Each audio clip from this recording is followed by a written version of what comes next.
Écouter, dialoguer, proposer sont les maîtres mots de cette 49e session nationale du Conseil de la fonction militaire terre.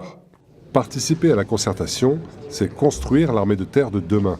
Toutes les spécialités, tous les statuts, carrières, contrats, toutes les générations sont présentes au sein de ce Conseil, ce qui lui permet d'exprimer toutes les préoccupations et pas seulement celles d'une catégorie ou celles perçues par l'œil d'une certaine catégorie de militaires. Pas moins de 14 décrets et projets de loi ont été étudiés durant cette session. Les plus importants sont l'avancement à titre exceptionnel, le congé parental, le congé de fin de vie, le congé maladie et l'étude sur la fusion des fonds de prévoyance. Le sujet sur le congé parental et le congé parental en lui-même est une réelle avancée, bien évidemment, pour la condition du personnel militaire.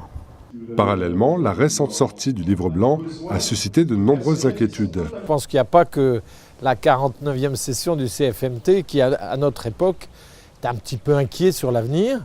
C'est vrai de tous nos concitoyens, c'est vrai aussi des militaires et des civils de l'armée de terre qui, bien sûr, après avoir compris par le livre blanc que des efforts nous étaient demandés, eh bien, veulent en savoir un peu plus. Et c'est pour ça que nous travaillons avec beaucoup d'applications sur la prochaine loi de programmation militaire.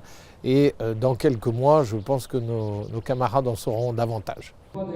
Dès le mois d'octobre, commence la campagne de recrutement des nouveaux membres du CFMT. Pour toute information complémentaire, n'hésitez pas à vous rendre sur le site du CFMT.